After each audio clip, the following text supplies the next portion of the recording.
Right, I think we're on. Welcome, viewer, once again to the HYROX Live YouTube channel. Thank you for joining us again. I'm, of course, your host, Ian, today, and I'm joined by the awesome Greg of HYROX Live podcast, YouTube, Instagram, and possibly, you never know, nutrition coming soon. But I've not agreed that with him, and we've got a nervous laugh from him. But Greg, of course, how are you doing? I'm very well, thank you. Very well. Had a great race yesterday, and looking forward to more of the same today. It was a fantastic race yesterday. And we also have joining us from her kitchen, but live here in the studio, Rebecca. Rebecca, thanks for joining us. Thank you for having me, Ian. Hi, Greg. Hello.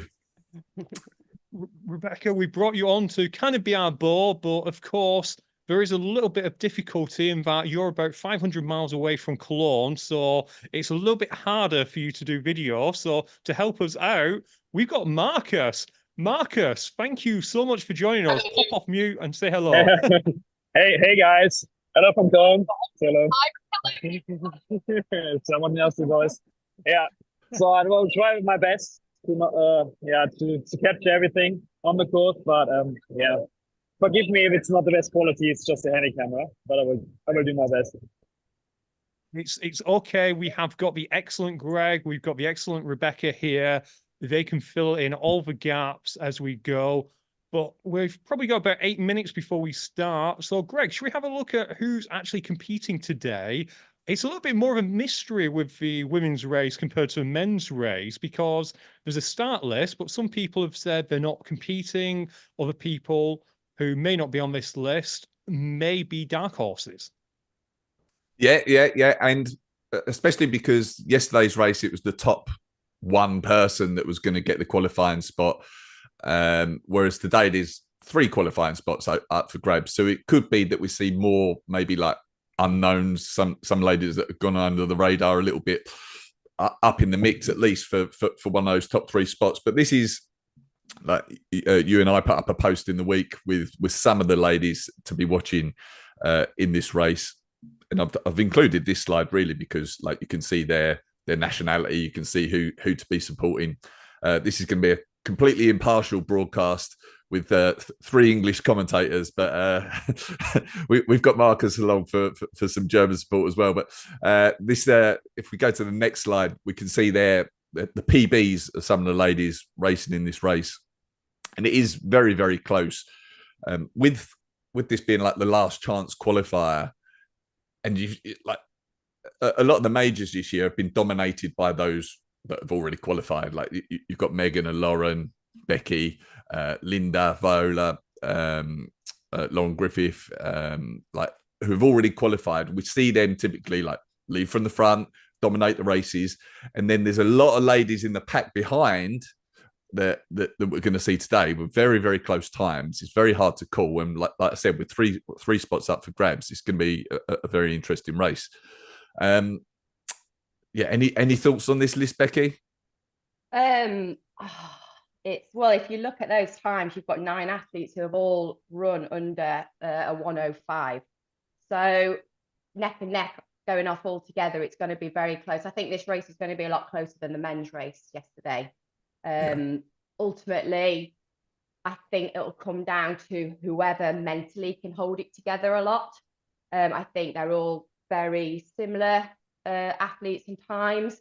There's some really strong runners in that pack, but there's also some strong station workers.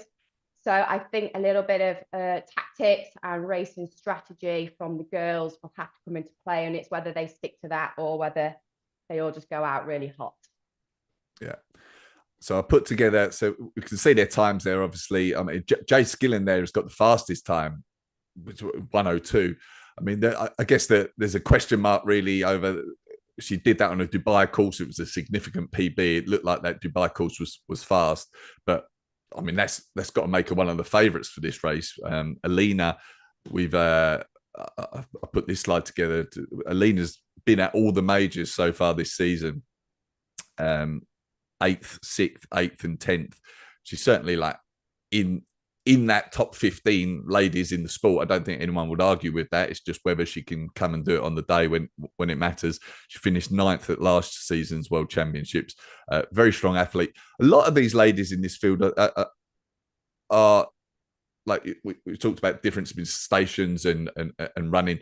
I don't think a lot of these necessarily want to go out particularly fast in general in a race. Like we see Megan and Lauren typically like lead from the front in the major, but without them, the dynamics of a race can change, and it'll be interesting to see what they do. I know I've spoken to a few of them, and they're sort of talked about backing themselves and coming into it in the latter half of the race, and it'll be interesting to see if anyone does take it out from the front and who that will be, whether it'll be Alina.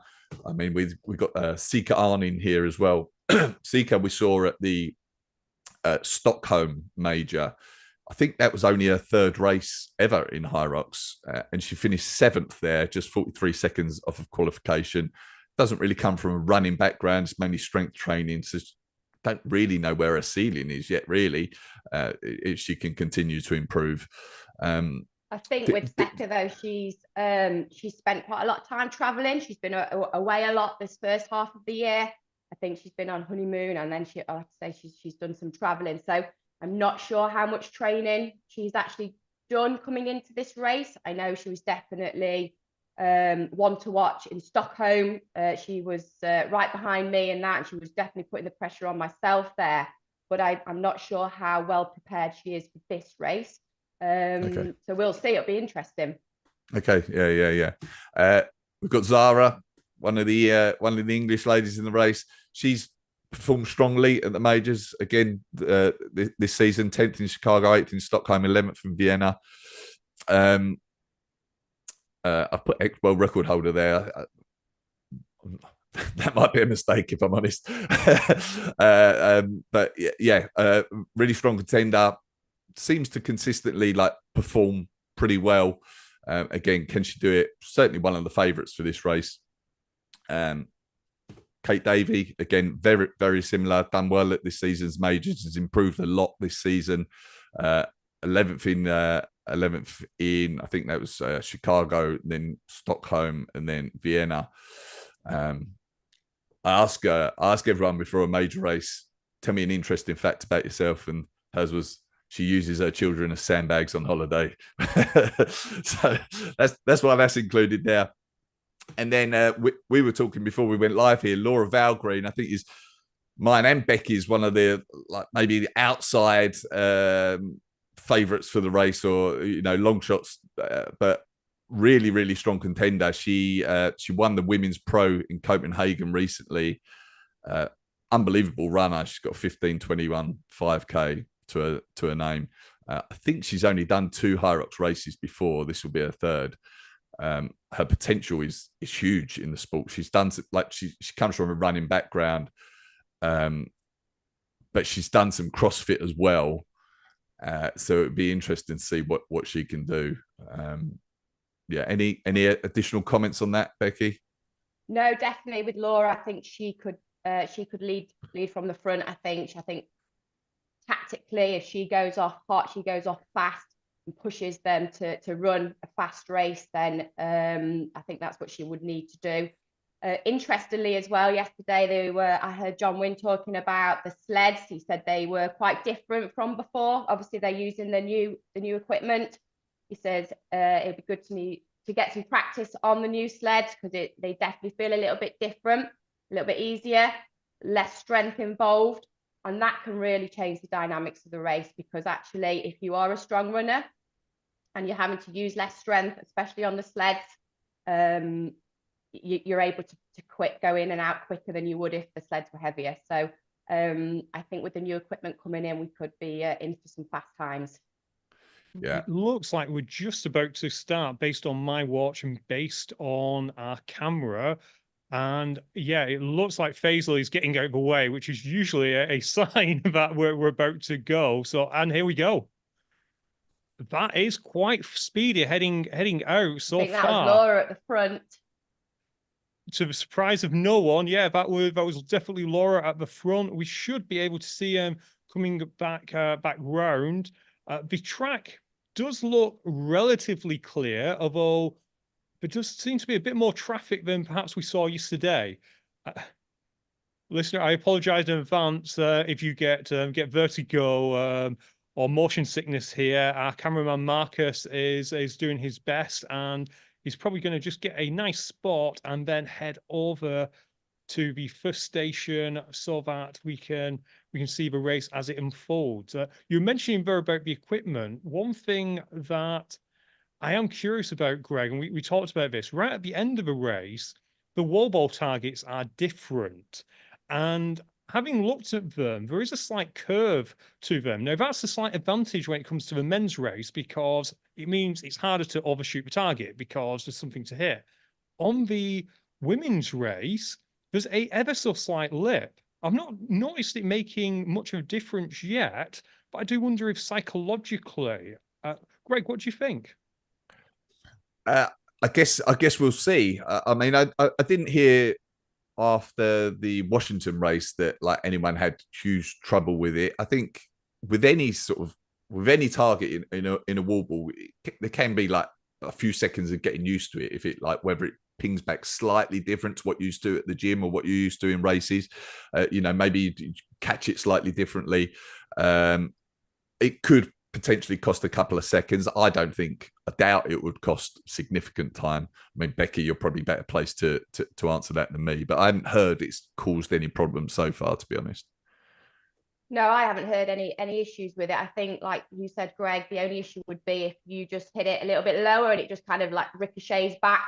And that obviously will then kind of lose your flow in the dynamics of your wall balling and just knock you off balance a little bit. But ultimately, at this level, the athlete should be hitting the target kind of in the middle. So hopefully it won't affect them too much.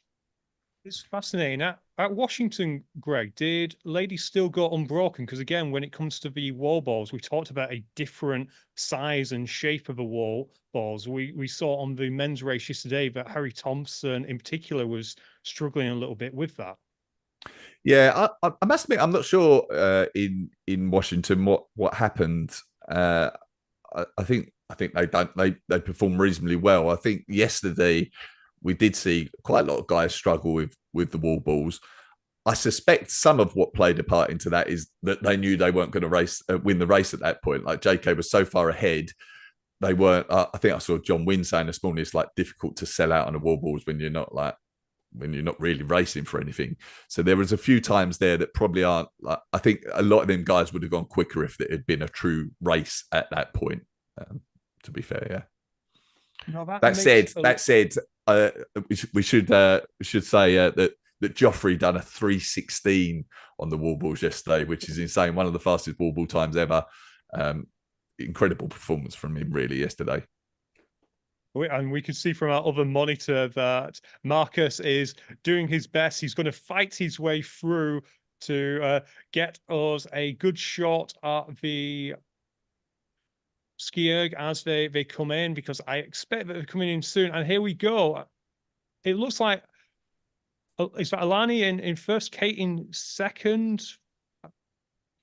Greg, are you following these ladies? I'm trying to see. It's hard to see. But I think it is Alina second. I'm not sure who is in first, actually. Let me get the data up. So it's Simone Feld came in first. That was a 3:52. Jennifer Nikolaus again 3:52. We saw her in Vienna. She ran the very first run in Vienna. She was up there with Megan and Lauren on that first run. Jana Liebenstedt, I may be pronouncing that wrong, was in third. Sika Arnin in fourth. Alina Vilnau in fifth. But it's all very close, really. Between the top 10, there's only 9 seconds between them. It's close, and we just saw Sarah Holden at the top of the screen as well. She's in this wave, but she's still getting back from her injury, so she's not really competing when compared to a lot of these other women who are there. Just saw Jezebel back in the field. Now, Jezebel, we didn't mention her at the start of the program, but she is another racer who is really good, particularly at the workout stations, isn't she, Greg? She is, and she's done some I mean, she's performed at some of the majors this year. She performed amazingly in the doubles. She races with Joffrey quite often in the doubles, and they've put in some incredible times. And like the doubles is more of a running event than a singles, so we know that she can run incredibly fast, really, for the times that they're putting in. I think they've got the age group world record. She's run that first run though in 4:15, which is 23 seconds off of the first place spot. So it's a reasonable gap on that first run. Now she's a very experienced racer. She knows how to pace it. She knows what's good for her. But that is a reasonable gap to be that sort of distance behind the top spots at this stage. It is. Rebecca, when you're racing, when you get to skier, what are you thinking? Does your game plan just evolve around what you want to be pulling, or are you looking left and right and thinking what your competitors are doing? It's mainly just focusing on keeping pace and breathing and just trying to calm that initial kind of adrenaline rush down, because obviously your heart's going, you stood in that tunnel, you've just run a kilometer, and now you've got a kilometer. It's almost kind of just giving yourself a little bit of a pep talk, like, I'm in the race has started, let's just stick to this pace, don't overdo it. It's so easy to really kind of overdo it.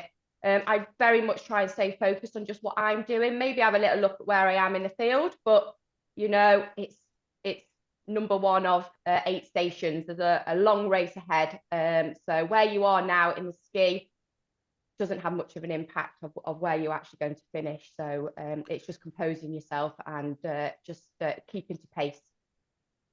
The other difference in this race compared to yesterday is because there was a top 1 yesterday, top 3 today. If someone does go out incredibly quick and tries to get the rest of the field, the other athletes might be like, all right, you can go, because I still only need top 3 and I'm not going to kill myself trying to chase you down. Whereas yesterday, like, you almost had to be in the mix. So it would be interesting to see whether, you know, someone does just try and take it out and just try and get the rest of the field and cling on. And then the other ladies might just say, all right, you can go. I'll fight for second or third, and then hopefully you blow up and then try and get first. Someone first lady leaving. Who was at second heading out? I think that was Jennifer Nicolaus leaving there. That makes sense. Another strong athlete. And now we're seeing, like we did with the men, almost a logjam of ladies all leaving together. So obviously, Greg, I'll give you time just to get an idea. There's Jezebel. I think she's made some pace up on that. There's Jade as well. Zara, I think, was just behind Jade. And yeah, just a whole host of women. It's going to be quite tight, particularly initially. And again, Rebecca, I think you can give a little bit of an authority when it comes to tactics in a race like this, because you faced this in the past, haven't you, where Meg and where Lauren are perhaps so far ahead when it comes to competing. Your competition is actually with the other 13 ladies, sorry, the other 12 ladies who you're competing alongside. Mentally, how do you structure that race? Do you try and shut out the people who head out fast? I think my tactics have changed over time as my confidence has grown in the sport and in my own ability. I know when I first started racing in the Elite 15, it was just to try and keep up with the second pack, whereas now it's try and keep up with the first pack. Is that sorry? That looks like that's Jennifer Nicolaus. I think she's pulling out Jenny's there. out. Jenny's out. She just broke up. Jenny's just pulled up. Yeah, Jenny dropped out. Thank you, Marcus. Right, we'll cover that. Do you want to pop on back on mute, please? Thank you. Right, okay. Jenny Nicolaus, who was she the first out of the ski-erg? No. Sorry, she wasn't. It was actually Sika Arnin that left the skier first. Jennifer Nicolaus was up there, I think, you know, maybe 7th, but she's obviously injured or something there that's led her to pull out. So, but yeah. Very disappointing So, for her. so Jenny, she had like major foot issues. Like she, like it's not broken, but like it's her ligament like very sore. So she couldn't train for like 2 weeks before, and it was like a big question if she can make it or not. So and she dropped out. She said she's in too big pain. Viewer, I'm not sure how Marcus is coming across, so I'll just repeat that. Marcus advised that Jenny had issues previously. She'd been struggling with training, but of course, with it being last chance qualifier, why wouldn't you give it a go, which is admirable. Unfortunately, she was a top contender, but hopefully she will get better in time for Anaheim if she's planning to head over there. So, Greg, have So you got the live? I'm just sharing on the screen there where while they're on the run, this is like leaving the rock zone after the skier. So Sika was leading, Jana in second, Simone Feld in third, Alina Villeneuve in fourth, and Ida Mathilde Steensgaard in fifth. Laura Valgreen there in sixth, and then that was Jennifer who's pulled out in seventh. So yeah, still very close between all these at this stage, as you'd expect, really. Where the separation can come is quite often in these next two stations. You know, a lot of these ladies, I wouldn't necessarily say are like the sleds are their strong point in this race, but like we've talked about, if the new equipment is a factor, then that can obviously play a part, and then just, you know, how some of them handle it on the day. Hey, Rebecca, have you used the new equipment yet? I don't think you went to Washington, did you? No, I didn't. No, Ian. I've not had the opportunity to try it out yet. Hopefully it'll be a good change for the sport. Do we know if they're going to be in London? Heavily rumoured, I believe. Greg? My assumption is that now it's been in Cologne, it will be in all European races. I don't know about Spain, because Spain's like got a different set of equipment and everything like that. But for the rest of the European races ongoing, I think that's it now. It looks like ladies are just getting into the sled push, so hopefully Marcus will be able to move over. I think he's just in the rock zone, so he just has to. I am in the rock zone, and I'm just looking around if they kick me out or not. I will try my best. No, but that's fine, Marcus. Get us as good a shot as you possibly can. Head to the far side and let's watch it, please. So we're just waiting to have a look. I suspect this was the first push that we're watching. And yeah, Marcus, if you're able to get a little bit closer to the top, we'd really appreciate it, but completely understand that there are official togs in the way as well. So coming into the sled push, it was still Simone Feld was leading. She was essentially at the same time as Sika Arnin. Then Jana Liebenstedt was just a second behind. Then Ida Mathilde Steensgaard, 12 seconds behind them, and Laura Valgreen came in with Ida. Alina Villeneuve was in sixth, and Jade Skillen was along with Alina, as well as Zara.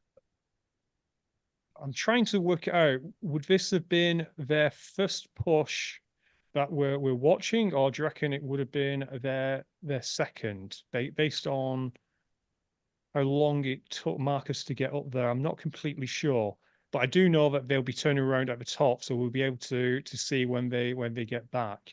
It does appear, compared to the men yesterday, that the women are struggling a little bit more. What do you make of that, Rebecca? Yes, I was going to say they are taking a few more stops than the men did. Don't know if you saw, or you did see Eugenio's sled push yesterday. He literally took out half the field on his first push, which was just incredible. So it just showed how well. Our first lever. Yeah, it just showed how well they were pushing the sleds. But, you know, that's tactics as well, to do some pushes and then take a break, take a 5-second break and then go again. So you're not pushing over that kind of lactate threshold and not taking it out on those legs too much. I think Jezebel brought back quite a lot of time on those sleds as well. Now we'll wait for Greg to get us the official on there, but Jezebel might have left like third or fourth. Yeah. And Marcus, be careful, but make your way over to the sled pull now, if that's okay.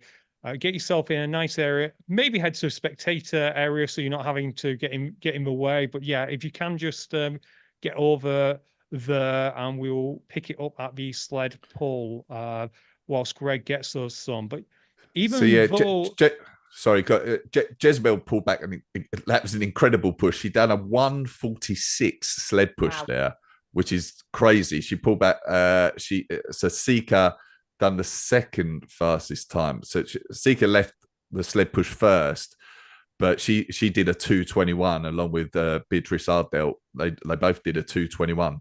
Jezebel done a 146. That's crazy. That's got to be really one of the fastest sled push times of this season, definitely for the women. Yeah. Absolutely. Marcus, I don't know if you can hear me, but if you want to now head over to the sled pull, because I do suspect that the top women will start heading there. So head over there if you can. And Greg, if you want to just pop us onto fourth screen again while Marcus reassigns himself. Let me if I share my screen with some of the stats on that, so you can see their sled push times here. Yeah, Jezebel's 146, Sika Beer 221, Zara 226, Rebecca 231. It's pretty solid times, really, for all that top 15, if you like, on that page. Nothing to be ashamed of there. But Jezebel's time is insane. It'd be interesting to see what she does on this next run. Like we saw a few of them having a pause. Like, you don't have to have a pause generally when you're doing this sled push. It just makes sense for the rest of the race quite often. So has she killed herself for the rest? And yeah, you get a better idea with this next run. Definitely, I would say that every one of those ladies could push that sled and not need to take a break in training. But it's obviously that race tactics that come in and not overdoing it too early in the race, actually forcing those rests, taking a couple of seconds, letting it give the legs a shake, and then going again, so that you are able to hit the run track and continue at pace.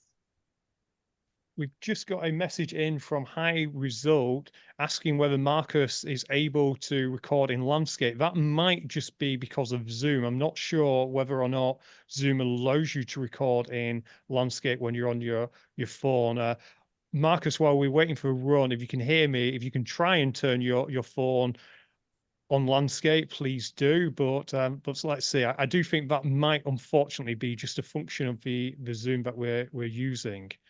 And as we're watching the run here, it will be really interesting on the pole. Like you say, Greg, I'm curious what Jezebel will find on the pole. And of course, we've got Jade, who I think tumbled a little bit on the last set of exercises, but she is very good when it comes to the pole, Rebecca, as you know yourself. She is, yeah, she is. She will work hard, she'll run in and she'll grind away. I think it'll be interesting though with the new sleds. There's a lot of reports that chalk will be needed. I think they're a little bit slippier than the old ones. So as long as the girls are aware of that, which I'm sure they will be, and yeah, they might just feel a little bit different. Yeah, Greg, you mentioned that yesterday, didn't you, when it came to the chalk and how the rope feels a little bit slippier? Yeah, it does. It feels quite a lot different. And I've only felt them in Washington, which was the second time that they've been used, but they were a lot slipperier. And but so I remember I spoke to Dylan, who'd used them in Fort Lauderdale, and he was like, "Yeah, you need to use a lot of chalk for these ropes." Is that Sika who came in first? I'm not completely sure, but it looks like Jezebel has dropped back a bit when it comes to the run. There she is in fifth place. Simone that came in first there. Simone who came in first. It's a little bit harder because all the top three ladies are athletic-looking blondes who are wearing black, which is always difficult, isn't it, Greg? You struggle sometimes when it comes to the live stream of HYROX. That these sleds look like they're moving quite nice, to be fair. Although I was going to say that we just talked about the ropes, but I think a lot of the guys coped really well with them yesterday. Actually, they were moving fine, so I don't think like the ropes or the new sleds caused any issues in particular, really. trying to look because Jezebel went onto the track, and I don't think she'd finished her pull. I might have just imagined that maybe she had done it quite quickly, but I think she may have had an issue with her sled. Yeah, she's not in these ladies as far as I can see. So I think she might have had a little bit of an issue with her sled. Maybe the rope got caught, which is just one of them things, isn't it, Rebecca? Sometimes the equipment just doesn't work for you. Absolutely. I remember at last Worlds when Meg's rope actually came completely off. She pulled and it came off, and obviously she was given the time back, but mentally that can be tough. It looks like the top two are very much neck and neck as we go. So is that Sika and Simone then? It's coming into the sled pull was Simone Feld in first, Jana Liebenstedt in second, Sika in third, and then Jezebel was actually in fourth with Laura Valgreen in fifth. There's Jezebel there. Jezebel is in the fifth lane.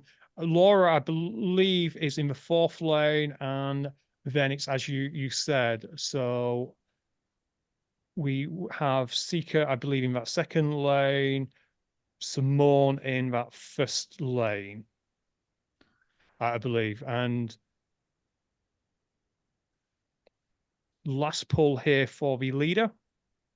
So there was less than a minute separating the top 12 coming into the sled pull.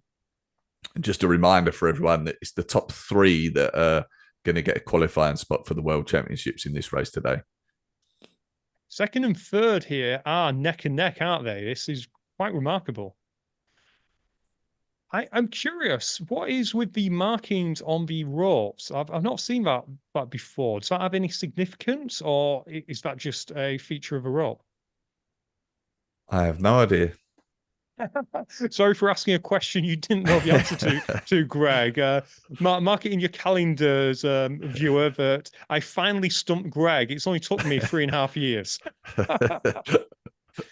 but yeah, that is definitely Laura in Valkyrie, and there we have the leaders headed off straight away, and I think she's going to be joined very quickly on the racetrack. Yes, here we go. Second and so that was Simone leaving first. I think that Sika got out in second. And it looked like a lady from further down the field joined them as well, Greg. So you're going to have a look at the starts whilst we finish off watching. Laura's really struggling with this sled pull compared to a lot of the other ladies. Again, we talked before the show, she's very much a runner first. And there Laura goes. And yeah, Jezebel's lost a lot of time here, which is surprising, but she did have that issue, say, with the sled. We're not quite sure what it was, nor do we know whether she'll gain any time back for it. It looks like Jade is finishing off her sled as well. And there's Jezebel finishing off now. And I think Jade is going to also join the chasing pack, but there are also a lot of women from further down the field as well, Greg. So I'll be very interested in your big board when you bring it up in a second. Rebecca, what do you do when you're running after the sled pull? Because obviously if sled pull is not as taxing on your legs as a sled push, so do you try and stride out a little bit more? So yeah, just get your breath back really. So I'd like to like say keep running out so that when you are on the track you can hit that track and hit it at the pace that you want. I mean, it's still taxing. It feels like you're there forever. The sled pull is really one of those exercises that you've just got to sit down and grind it through and just get into a nice rhythm. Really, and like I say, it's probably one of the longer stations, and you've just got to go with it.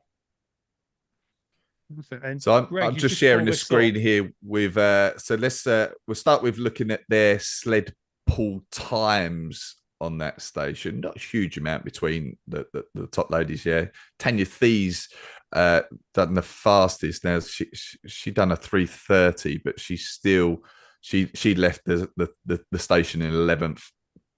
Zara made up some time there, 3:32. and there's Sika at 3:42. We talked about Jezebel.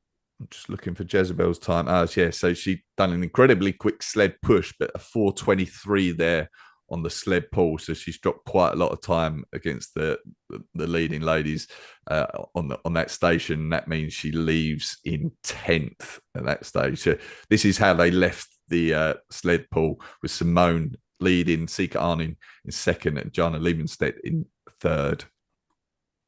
Greg, a good point on the comments, so keep comments coming from our good friend Anthony Pericini. Perhaps Jezebel stepped out of the box and was forced to pull back the sled, getting a penalty. That might make sense. That's a really, really good point, actually. If that happens, like, this is one of the most toughest penalties in this sport. If you do that, which is a very easy thing to do, step out the back of the box or whatever she's done. I think you have to go and pull it 5 meters one way and then 5 meters back the other way, which is like a 10 meter penalty, which is probably not far off a minute in the sled pull. So I think that's a great shout, actually. That is a good chance that that's what's happened there. I'd imagine so. We'll obviously keep an eye on whether or not we get some time added back to Jezebel's time, because if it was an equipment malfunction, then she will get a time added on. But the fact that she entered the track perhaps suggests that was exactly what happened. And I can imagine just one point, mate. You touched on Laura Valgreen, and we spoke about her at the start of the show. Like, she's a great runner, and she's only done 3 HYROX. I don't think strength is her strong point. I think she'll be very, very happy to have got through the 2 sled stations in 6th. And as long as it's not completely ruined her legs, knowing what she's capable of running wise, and Greg, for the remainder Greg, of the you station. might want to put me on the girls at the burpees. Okay, we have the girls on the burpees, so let's bring it up. Sorry for that, viewer. We have Simone came in first, and she got like a 10-meter penalty again now. So she got probably 2 or 3 penalties by now. I'm not sure why. But a couple of places have changed. Right, that's interesting, viewer. I'm not sure if you heard that, but it sounds like Simone came in first but got a 10-meter penalty. So it's interesting that perhaps these ladies are going all out, but their mental discipline is taking a back seat, as it often can. Again, Rebecca, I'm sure you've been faced with that, of you'll push it as much as you can, and it's for the referees to speak to you if needed. No, exactly that. They all know what the requirements are, but when you are racing, you're really going for it. And that's where these judges come into play, and you expect them to call you out on it. You want to be called out on it, you want to be doing it to the best that you possibly can, and for it to be a fair field for everybody. So if that happened with Jezebel stepping out the back, if that happened on the burpees, then absolutely fair play to the judges. That's what the sport needs. Here we have that interesting turnaround, don't we? That it's unique to this course in that you have a little bit of a dog's leg, which actually caused an issue with timing matches today, Greg, didn't it? Whereby half the field did 1-minute burpees because it had logged them at this stage as finishing. Yeah, I got a lot of comments about that people were saying, the burpee station must be short because everyone's times were so quick. But I think it's just that the timing chip was in the wrong place, and then you noticed it in their rock zone time afterwards was much longer than it otherwise would have been. So overall, it was correct, but it made the burpee times look artificially quick. I think that was Simone just when we were just there, but a lot of ladies around her. I think. We talked about Simone getting a penalty there. I've got a feeling that in her last few pro races as well, we haven't seen her at a major, but she's talked about how she's got penalties for whatever reason. I think at least one time that was at the burpees as well. So whether it's her technique in some way makes it seem like she's not performing like the standard correctly or what, I'm not sure. I mean, obviously we didn't see what happened here. but it's certainly not the first time that she's been hit with penalties in a race. Fascinating how close these ladies still are. Again, going back to the race yesterday, by this stage, we had about 6 athletes who were in the running, although JK had quite a lead at this point, but there were 5 more athletes in that chasing pack. There's still a good dozen athletes here, isn't there? And many of them are only, what, 20, 30 burpees behind, which is not a lot in the grand scheme of things. No. Yeah, very, very close. I'm just looking at the data for leaving the burpees. If I absolutely smashed those burpees, she's really pulled back a lot of time, overtaken quite a few athletes. Zara's up there as well now, so that was a really, really strong station for Kate and Zara. Zara's had a good couple of stations, and again, we kind of saw this with Joffrey to some degree, where stayed in the back and then moved up. But Zara's perhaps made her move a little bit sooner. And there's Jade finishing as well. I know Jade likes this station, as we know. I think that's Rebecca Naver, who's also just about to finish. So it is interesting how many ladies. I do think this is going to come down to a wall ball off at the end, particularly if not for first place, particularly for third place. Rebecca, you've been in wall balls off. What are they like? Horrible. Absolutely horrible. You know, in training, 100 wall balls, you just do them. Like they're not too much of an issue. But at the end of a race, when you have given your absolute all and you know the clock is ticking and you've looked down the line and you've got all the ladies there with you, all kind of hitting these wall balls, the pressure is on. And it's more, again, it's that mental battle of one more rep, get to the next 10, just keep going, just keep chipping away.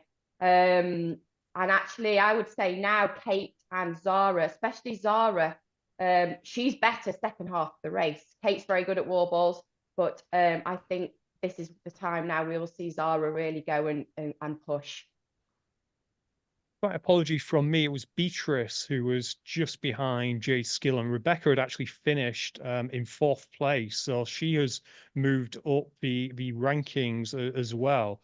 So still Jana, Seekert, and Simone who are making those top 3, but you can see those times, can't you, Grave? There's not much between them now.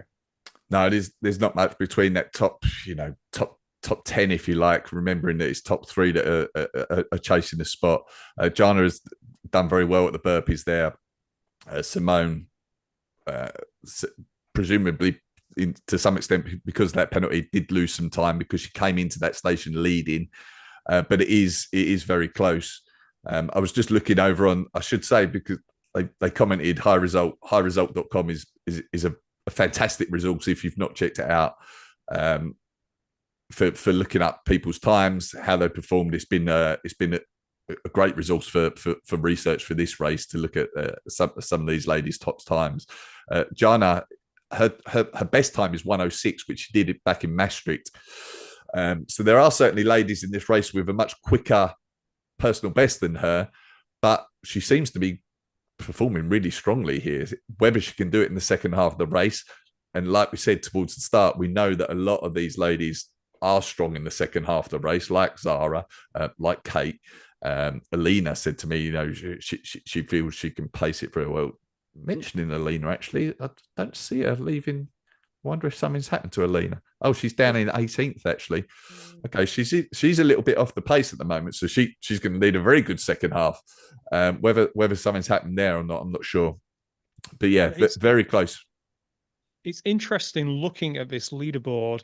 We've seen Laura has dropped way back. I do wonder if, as we move on to a little bit more of the endurance side of things, so we've got the Raw coming up and we've got the Farmers Carry, whether that'll play into her a little bit more. But I guess at this moment in time, it's the top 3 ladies race to lose, isn't it? But it's still incredibly close. Rebecca, heading into the Raw, what is going through your mind? Yeah, what are you thinking? You thinking, oh my God, I get to sit down? No. No, I think the row is a really pivotal point of the race. I actually don't really like the row at all. I feel like the rest of the stations, you are moving forward, you can keep progressing, whereas you run into the row and you stop. You're almost kind of, you feel like you stopped, you're stationary. And it feels like a kilometre in training is easy. A kilometre in a race just feels like it goes on forever. I'm always glad to get the row out of the way and to then kind of move on from it. It's actually a point where a lot of athletes take on nutrition. I think it's kind of that midway point of the race, and also you're sat down. You can always Kate coming in first. It's you take your nutrition and it gives you what 4 minutes to digest it before then you're able to move on, and hopefully gives you a little bit of that second power towards the second half of the race. Correct me if I'm wrong, Greg, but I think that might be the same 3 ladies, or has someone dropped down a little bit? Well, that was Kate coming in first. So I was just about to say that it seems like the Burpee timing chip is still messed up today. So looking at where people were leaving the burpees was a little bit misleading, to be honest. And it seems like in the second half of the Burpee station, which wasn't being recorded, it looks like Kate performed very, very well. Because she actually left the rock zone after the station in second, and then she's really, really strong runner. So she's been able to come in first place there. So yeah, and we talked about people moving through the pack. Kate has certainly been doing that through this race. I've seen her creeping up the standings. So in if I might as well share my screen. So we can see where they came in. So that was Kate in first, Jana Liebenstedt in second, Zara in third, Sika in fourth, and Jade Skillen in fifth. And Simone has dropped down. Yeah, I thought that was Zara. After I got another look at them, it looked like Zara coming in between Jana and Sika. So of course, now's an interesting time because it is for rower, and it's kind of like gives you the opportunity, if you want to take it, you can row that a little bit harder and get 10 seconds, 15 seconds. Unlike the ski erg, having a good row time can help you, can't it, Greg? But it can also very much damage your race. Yeah, it can. We talked about this yesterday. You can push yourself over the edge. Like you can do it on the ski, you can do it on the row, and like not necessarily get back what you put into it. The difference again compared to yesterday, though, is where, like we were talking about James, is he going to push it? Is he going to cruise a little bit? James had a significant lead coming into the row. So he knew he didn't have to like bust the gut for a couple of seconds against, I think it was Toby in second. The difference here is they're all so close together. So you can't cruise. You don't obviously want to push yourself over the edge and not be able to and ruin the rest of the race. But like every second does count at the moment, with them all being so close. You can see just how many of them there. I think 3 or 4 certainly came in at pretty much the same time. Like I said yesterday, they'll all be looking over at the person next to them, seeing what sort of pace they're rowing at, seeing what sort of lead they've got. There's no rest in this race. And what's kind of fascinating to some degree is that we know, of course, that Kate and Zara are good friends, and I think Jana and Sika are friends as well. It probably would have been nice for them at this stage to be rowing with a buddy, and of course, that's not the way it's happened. Rebecca, when you're rowing, is it nice to have a friend next to you? It is, but you're in a race, aren't you? You are fully focused on doing your absolute best. And you can't control what everybody else is doing. You can only control what you are doing. And you know, I just try and focus on, and I say to my athletes, just focus on you. Let you do your thing. You stick to your paces and let them do theirs. And as long as you are doing what you can do, that's all we can ask for. So I very rarely will look around and see who's around me. It's very much one station at a time, one run at a time, and then just keep building. Would you be looking over, Becky, at the row next to you, seeing what sort of pace they're rowing, keeping an eye on it? No, I don't like looking, because then if I see them going faster, it's almost then it might make me go faster when I actually know what pace I need to row at. Sorry for interrupting. Kate has just left the station. Let's see. And second place has gone out as well. Let's see if we can follow everyone out. There goes Zara. Zara. Great. And was that Zika. Jana in fourth place? Zika in fourth place. Yeah. Pardon. Let's see the rest of them here. Sorry, it was Jezebel Jana is who was in normally a second place. strong rower. Jezebel's normally a really good rower. So it'll be interesting. Looks like to see if she Jezebel can is make- around about that 10th spot as we're looking at this. Oh, Jade's finished as well. Nice little tug at the end. Rebecca, Yeah. do you do that? I never used to, but I've started to adopt it where you've got 10 meters left, you'll stop your legs and you'll just go all arms just to get that little bit over. Yeah, definitely. Just a couple of little pulls towards the end. I normally stop around with kind of the 85-meter mark and just get your legs out. Obviously, you've got to sit on the rower till it goes over that 1,000-meter mark, but little breather, off you go. Does look like you called it there, Rebecca. I think Jezebel made up a couple of spots there. Greg is going to have the stats for us shortly, I believe. She didn't gain an awful lot, but she did gain some. So that was a great call. And this is the back of the pack, shall we say. They're not necessarily out of qualification yet, but they're a little bit further behind. When it comes to that, you will be relying on the ladies in front of you making a mistake. So you've got these up now. Thanks, Greg. Do you want to talk us through it? Yeah, so Kate left the station in first. She did lose a few seconds there to Jana in the row station, but nothing major, I don't think. So very, very close between those top three. Zara leaving in third, Sika in fourth, and then Jade Skillen. A slight gap opening up between fourth and fifth there. So Jade was 26 seconds behind Sika in fifth. Still very much within the race. You know, they're looking for the top three, but that is a slight gap between fourth and fifth there. I want to say that the way my mind works, I love the way that nationality flags are working. We've got UK, Germany, UK, Germany, UK, Germany. If only we could claim Jezebel as the UK, we could have quite a nice pattern. Thank you, Anthony, on the chat for pointing that out. So we now come to the farmer's carry, which is always an interesting one. We saw it yesterday that Harry in particular put down the weights a few times. Rebecca, when you're racing farmer's carry, do you just go for as far as you can and then put them down, or do you have a designated stop in place?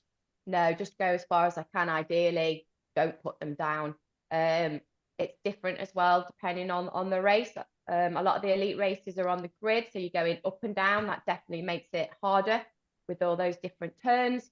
It's a little bit easier on a normal pro race where you've got some nice long straights to go at, and actually you're kind of just focusing on the end, just get into there. And if you need to put them down at the end. But for these girls, I think they will be trying to take as many or as little rest as possible and just carrying them all the way. It depends again if they've tried out. These are different size, different shapes. The new equipment, it might feel a little bit different. I've not heard any reports about them as yet, but it might be the first time that they're picking up these new shaped kettlebells, and it'll be just adjusting that technique to get the best out of them. Greg, that was interesting. You showed the total raw time a second ago, didn't you? Yeah, so there's the road times. I mean, not crazy differences between them on that. Carly Wopat has come in with the fastest time there, but she's down in 18th in the overall standings at the moment. Jezebel, like Becky said, is a very strong rider. She's done a 4:26 there. But between those, you know, those top 10, if you like, it's relatively close together. I do think just Alina was probably my favourite for the race, but she's well down the standings at the moment, and she's 14th fastest road out. Right there in the farmer's carry. Farmer's carry now, so let's go live again. I was going to say, and cursed commentator, we apologise, Alina. It's all Greg's fault. So let's see who's coming to this farmer's carry first place. So that Kate in second. Is Jana overtaken. Yeah, Jana's gone into first, so she's made up about 6 seconds on Kate on that run there. So Kate came in second, only 3 seconds behind, and then Zara is 10 seconds behind Kate coming into the farmers. Then Sika presumably still in 4th place as well. It looks like her. Yes, Sika, and then Simone Feld and Jade Skillen has dropped back to 6th there on that run. Here we have the first put down for Jana. Now it's interesting. Will Kate carry on, or will she drop at a similar spot? She's going to carry on. Let's see. I presume she's going with what Rebecca has said. And Zara's not that far behind. Zara seems to be making up a little bit of time here. Zara's moving nice and quick with those kettlebells. Definitely. I think she's clawing back a few seconds. She's obviously hunting Kate down. Yeah, and in turn, Katie's hunting Jana down, and Jana's broke again, whereas I don't think Kate's broke yet, unless it was just out of shot. And I think this is the last point, because we can obviously see the spectators. Jana's broke again, and Kate might be just about to overtake her here with Zara shortly behind her. I noticed Jana like wiping her hands on her shorts. I wonder if she forgot to chalk or decided not to chalk. Because you shouldn't, if you chalk, you probably shouldn't need to wipe your hands. Like fair play, you might need to put them down, but you probably shouldn't need to wipe your hands. So I wonder if she forgot to do that. And I want Jade's having a pause there. Jezebel, a strong athlete. Jade, yeah, very strong. She is a very strong athlete, Jezebel, and a lot of race experience at high level as well. Simone is just finishing off. It looks like Jezebel's going to go past Jade, which would, I presume, put her in, I want to say 6th place, but of course, Greg, that's your job. You can clarify that. But I want to say it would have been Jada or Kate who finished that. Zara in 3rd place, and then a little bit behind Sika. And then Simone looks like she's taken 5th, followed by Jezebel. And Jade seems to be having difficulty. We did see this yesterday, that for some athletes, the change in the style hasn't had any impact, but for others, it really has got into their heads a little bit, or maybe just hard to carry. I think, Greg, as Marcus moves, I think the new 4 weights, as I call them, I believe that they're more hexagonal, so they're not a smooth surface to carry as much, so you don't have that rounded edge. They do feel slightly different. I didn't get the impression they were going to be any harder to carry by any means. Like there was a slight different feel to them, but they felt very nice.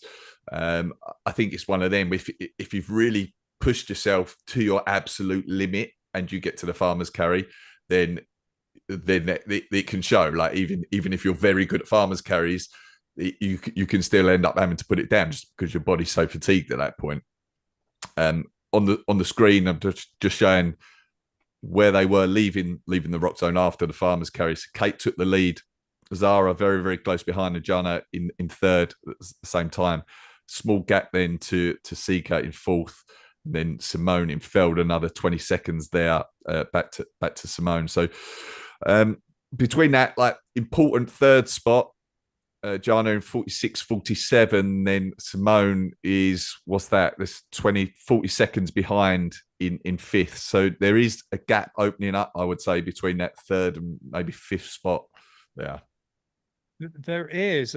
Jezebel's not completely out of it either. Only a minute down at this stage, because as we get to the wall balls, and as we saw yesterday, it's very easy to gain a minute on someone in the wall balls.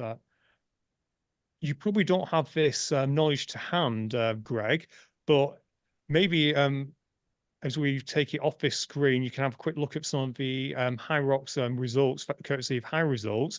I'd be curious to know the lunges and the wall balls of some of these ladies, because I think it's going to come down to it when we get there. Was this coming out of farmer's carry, Jezebel? as we This is saw. their farmers carry times. So again, another impressive performance from Jezebel in particular on the farmers carries. 136 is really, really quick. Zara 141. So these times are actually very good. But yeah, like you see further down there, Jade with a 211, Ida with a 206. They've dropped some time there. And Ida, I think, typically would be very good at the farmers carries. So whether she struggled with the new kettlebells or just being fatigued or whatever, and then Laura Valgreen, a 2-minute one there. Which, to be fair, there's not a lot wrong with the 2-minute farmers carries. It's not a terrible performance by any means. If anyone wants to give me a 2-minute farmer's carry, I'll happily take it. Okay, we're starting with lunges. We're getting to lunges now, and it looks like Kate is in first place for the lunge. So let's see how much behind. Oh, Zara's right there next to her, followed by, I presume, Jana. And let's see if Sika comes in. This could get fascinating. Zara and Jezebel are probably one of the strongest lungers. We can already see that Zara is probably going to overtake Kate very shortly. Yeah, I think it's hard to tell from this angle, but it very much looks like Zara has taken the lead on that. And here, I presume, is Sika coming in, trying to gain some time. No, I will say what's great is it does look like they've got great referee coverage here.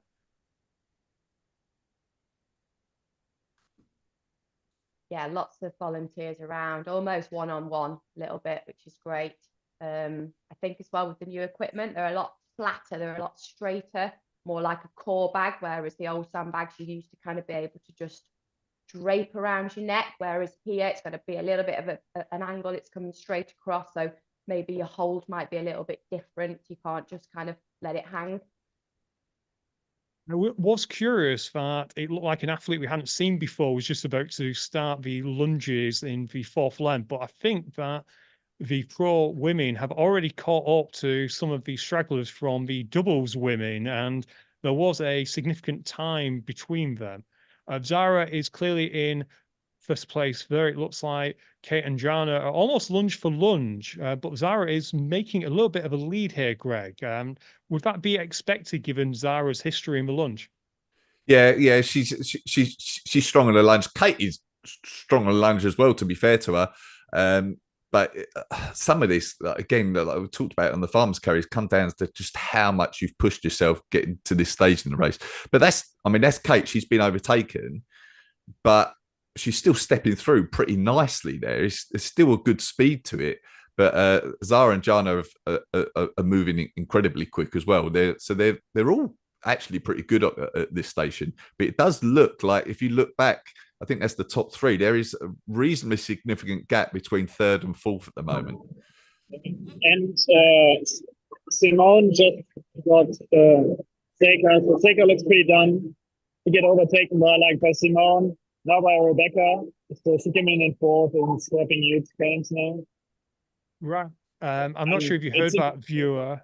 Marcus has confirmed that Sika, she's not pulled out of a race, but she's being overtaken by fourth, and she was in fourth, sorry, she's been overtaken by fifth and sixth. So Rebecca amongst others.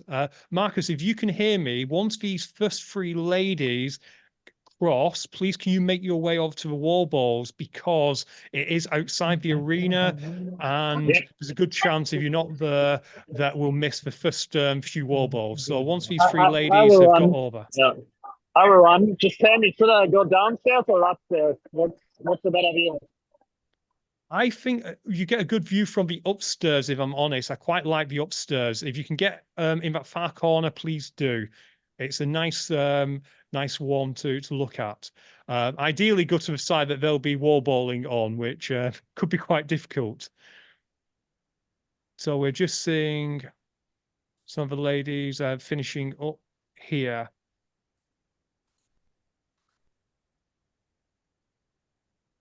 There we go.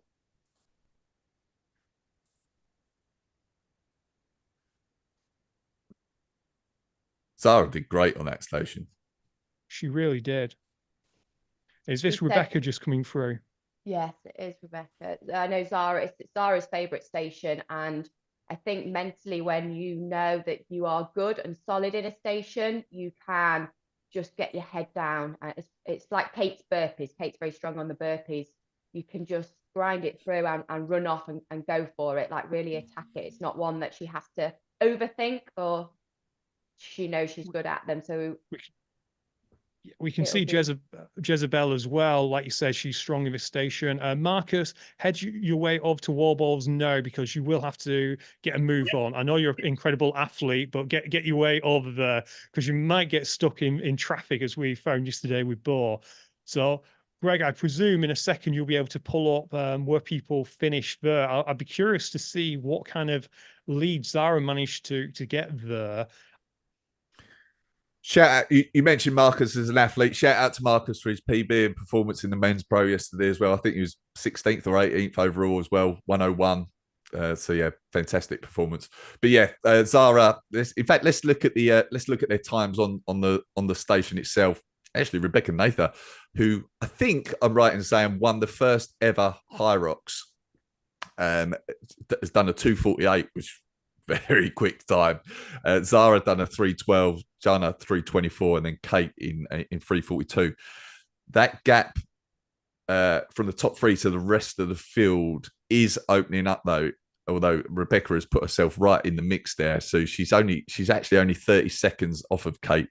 But yeah, Zara left in first, decent sized gap to Jana in second, and then Kate is in third. But yeah, Rebecca has put herself right back in the mix, only 30 seconds behind, which can easily be made up in that last run on wall ball station.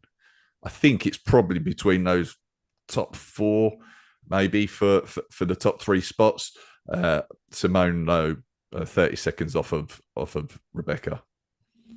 It does look like Sika has really dropped down. I'm not sure if she went out too hot too early or if anything else happened, but we do see this as races progress. Sometimes people who are in them top spots just drop off a little bit.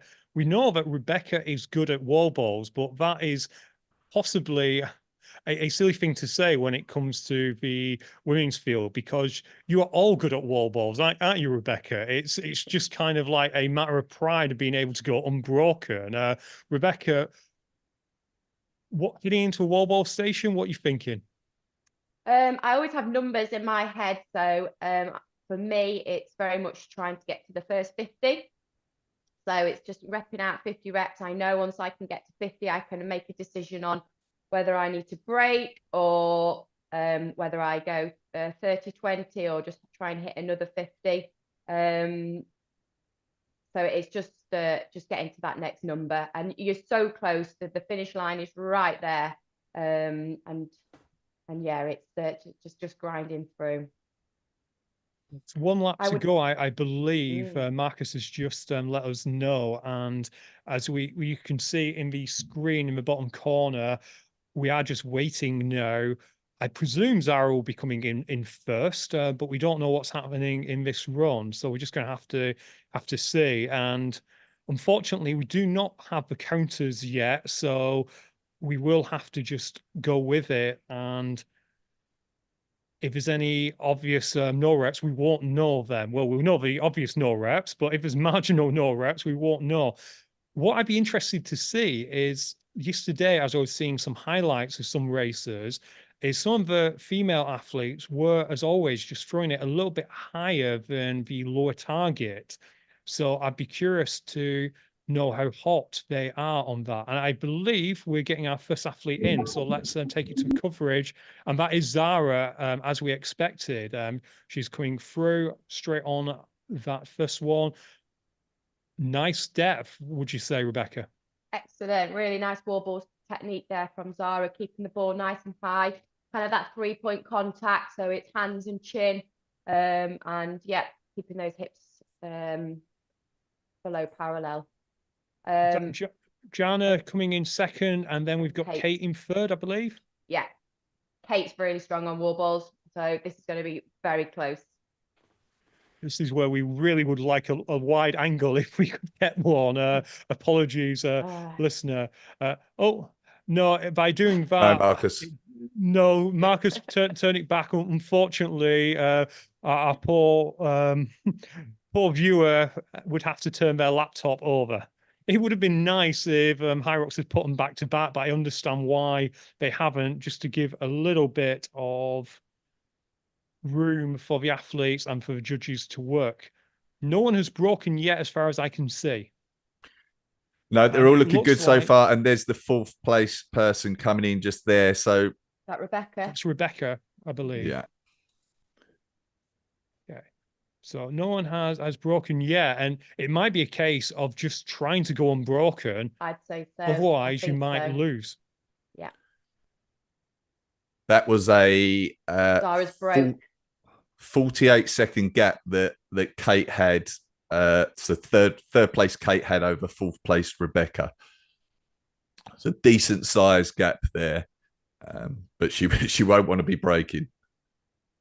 No, she absolutely will not want to be breaking. And say those targets don't seem to have caused problems. So we do have a break from Jana there, and we've got another break from Zara. Marcus, out of shot. Has Kate broken yet? 45 to go, apparently, for Zara.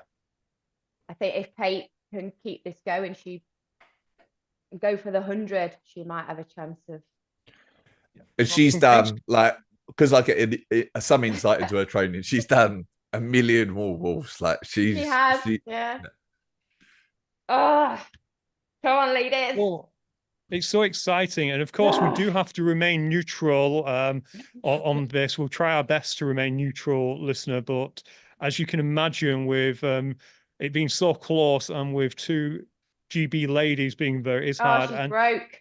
Kate has broke as well. I don't think Rebecca's broken. I think Zara and Jana is probably got enough now to take those top 2. So it may come down to 3rd place as well here.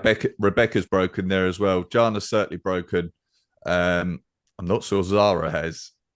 Zara's broken times. Occasionally. Yeah. She's breaking when she gets a no rep.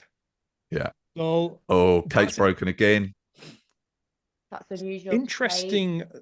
Interesting there. But Zara, when there's a no rep, she's looking at the referee, whereas some athletes will just keep going. Oh, I think Zara is about to finish here. Yeah. Yes. And there we go, Zara. Brilliant. Well done. Super. Well done, Zara. Let's watch the rest of it, please, Marcus. We will get the time as we have it. And I'm sure someone in the chat will let us know. Rebecca's struggling, it looks like. Stepping away. I wonder if the new shape wall balls are having something to do with it. These girls are normally a little bit more efficient. That was 102.45 for Zara. Brilliant. What's interesting is look what Jana is carrying that wall ball. It's on her right hand. Oh, and she's just finished. So she has got a spot as well. Well done, Jana. So it now comes down to this all-important 3rd spot.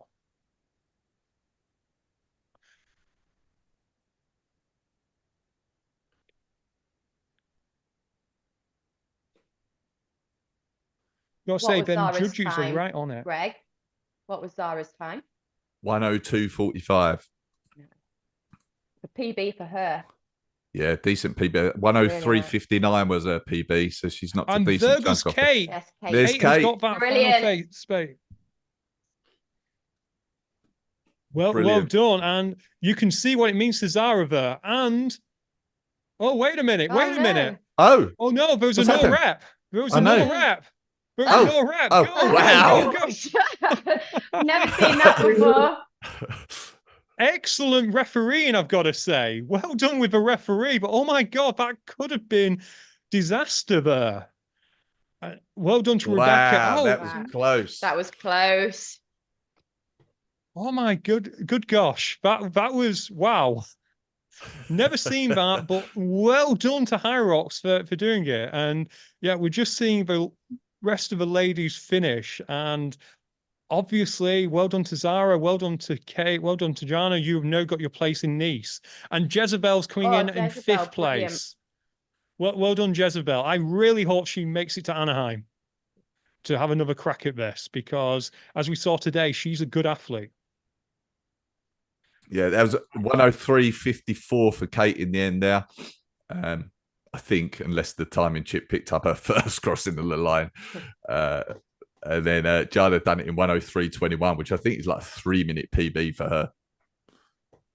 We've just seen Sarah Holden might have just entered the wall ball area. Should we hold on this, just see a few more of the ladies finishing off? It is interesting. This new wall ball does seem to have had some kind of impact, particularly to some of the athletes. Becca, you mentioned that you're likely to come to London. Is part of that so that you get to test some of this new equipment?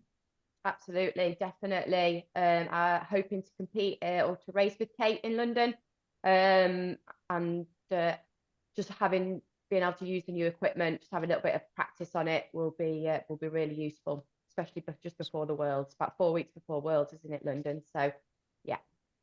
So, viewer, if you are heading to Nice, I guess based on what we've seen over the last couple of races, is if you can get to a HYROX which has the center equipment, go and use it, because Jade's some of coming it in. Oh, she's just been overtaken. He has indeed. She And might get again, overtaken nearly. again. Oh gosh. And there's lots of sprint ladies finishes there. Not over till it's over. Absolutely is not. Marcus, we can end it there if that's all okay. Marcus, thank you so much. I'm not sure if you can come on and just say how you found the race at all. How did it go for you? Yeah, it was pretty interesting race, I reckon. It's amazing to listen to you and then still see the live view. I think we got a decent finish. Some clear 3 winners, and they were probably a level above the others today.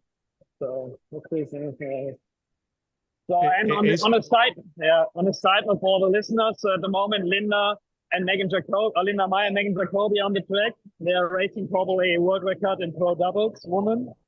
And at 12:10, Alex Ronkovic is starting, and he's going for the world record opener man as well. Well, we're aware that Rox Life does all the world records. So, Greg, I hope you've not got any plans today, because your Instagram is probably going to be quite busy. It was a busy day yesterday, but yeah, I've noticed there's a few that potentially going down to today as well. But yeah, going back to if we look at should we look at the finishing spots there? We can.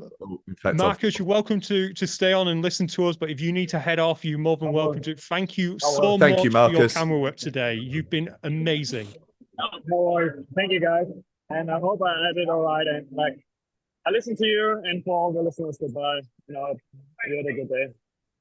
We will. We will share your socials as well in our various links. Everyone go follow Marcus if you don't already. He's an awesome guy. I appreciate it. Bye, guys. Bye. So, Greg, do you want to talk us through it? Yeah, so these are the final standings. So Zara won in 102.45, decent PB for her. Jana in second, 3-minute PB for her, incredible performance really, and she was in it for the whole race. 103.21. Kate, little bit of drama at the end there, 103.54. Maybe we'll see what they do with the timing chip, whether it's a couple of seconds because she crossed the line, came back, had to do another wall ball. And then Rebecca Nathan in 104.27. That's a good performance from Rebecca as well, actually. She's been around the sport for a long time. Like I said, I think she won the first ever HYROX event, and she's actually the existing women's doubles world champion as well with Miriam von Rohr. And then Jezebel, who we've seen at a few of the majors so far this year, was in 5th, but it's the all-important top 3 spots for World Championship qualifications. So Zara, Jana and Kate have got those today. And then there will be 4 spots up for grabs at the Anaheim last chance qualifier. So it will be interesting to see how many of these ladies travel to go to that race. And there's numerous ladies that haven't raced today as well that will be there. People like Camila Massa, maybe Chris Glowski, maybe Tara Jackson. I'm not sure if she's racing, that we'll see over there. I believe Tara was on the list for today, but she's gone to Doha instead. So we will see her in Doha, which will be a fascinating race, and that may make her mind up on what she does next. But yeah, it's great. Could we pull up the list of the ladies who've qualified? Obviously, we're aware of one because she's joined us on the stream, but it'd be nice now that we know who else is taking part to just go through them as we wrap up the show. Yeah, sure. So this is obviously this isn't updated for the results we've seen today, but we've got Megan, Lauren Weeks, Linda Meyer, who've really been the top three in all of the majors that we've seen so far this year. Michaela Norman, the amazing Rebecca Mason, Viola Oberlander, Vivian Tafuto, and Lauren Griffith have all claimed their spots already. And then Zara, Jana, and Kate Davey are added to that list following today's race. So whilst it doesn't come down to nationality, I make that 4 Americans, 3 Germans, 3 Brits, and Michaela Norman from Sweden. Yeah, that's right. Yeah. So it will be fascinating to see who does compete in Anaheim, because you mentioned Camilla Mason and Tara Jackson and Chris McGlosky are probably the biggest racers in America who have not yet claimed their spot. But it would also be interesting to see if any of the Germans make the trip over, and also if Jezebel makes a trip over as well. I'm curious, can you pull up Jezebel's results? Actually, pull up the results as a whole, because I wonder how much that sled pull ultimately cost her in terms of time. Yeah, that's a good point. So let me share my screen.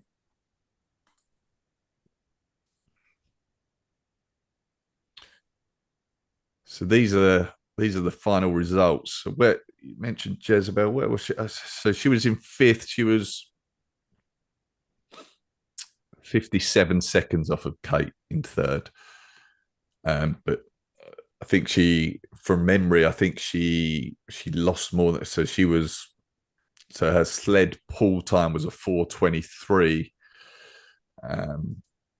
compared to Kate's 3:51. So yeah, like wouldn't necessarily have got to that 3rd spot, but it would have been incredibly close if it hadn't been for whatever happened at that station.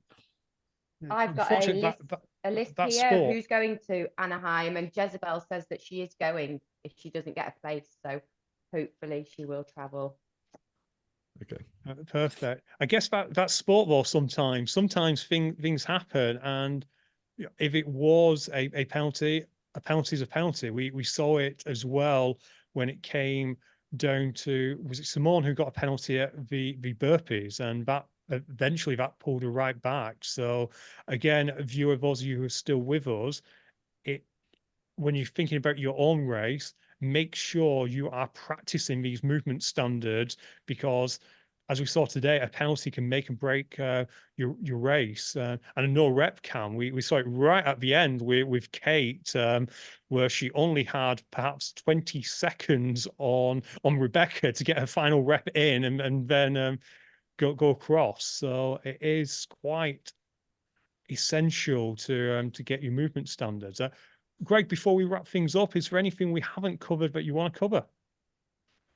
No, I think we've covered it all. I mean, I see Anthony Perosini in the comments there has mentioned a couple of the other ladies that we might expect to see in Anaheim, and I'm sure we've forgotten many of them. But Morgan Schultz, Christy Aramo, Jess Petro, and Amy Bevilacqua. Amy Bevilacqua, who performed incredibly well in Washington and just narrowly missed out on getting her space there. So it is going to be another fantastic race with a very, very deep field, and potentially lots of ladies traveling over from Europe as well. But no, fantastic, another fantastic race. Again, the Elite 15 race at the World Championships in Nice is really shaping up to be a great race. And while it's been dominated maybe by the ladies that already got their spots in the majors this year, we can see that the field behind them is really, really strong and on a trajectory of continuous improvement. So they're going to be giving them a run for their money in Nice.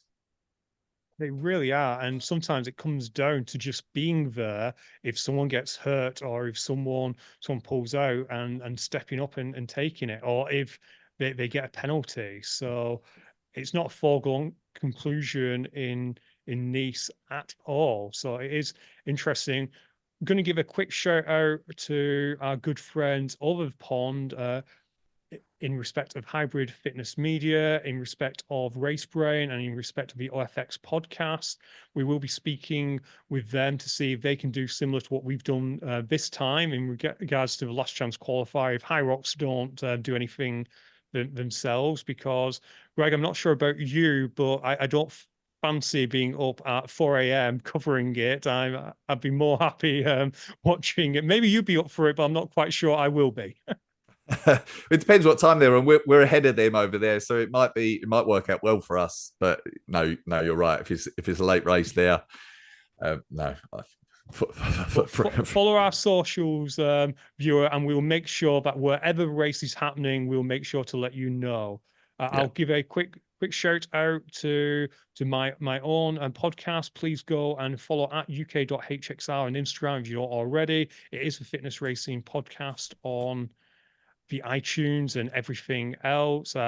Greg is, of course, at the Rocks Live. He is, of course, on Apple Podcasts and all the other places you get it as the Rocks Live podcast. He had an excellent one this week with Charlie. Make sure you go and give that a listen if you haven't already. Rebecca, I do not know your IG offhand, so I'm going to ask you to spell it out. I think it's at Bet Mason, but I might have that wrong. Yes, that's correctly, and it's Beck Mason PT. Beck Mason PT. So go and follow. We'll also put Marcus's in. There's Marcus. He's on the screen now. And Marcus on the screen. Yeah, Marcus is a little bit unusual. It's Mackie 99010. So make sure you go and follow him. He's currently on 2914 followers. Let's see if we can get him up to 3,000 viewer. Any of those who are still with us. Greg, anything else to go through before we wrap this up? No, that's it. Thanks for joining us. Thanks for hosting in. Appreciate it. Thanks for joining us, Becky. Yeah, looking forward to the next lot of races. Right. In that case, I'm going to say I'm Ian Kay. That was Rebecca Mason. That was Greg Williams from Rocks Life. And we are almost out of time.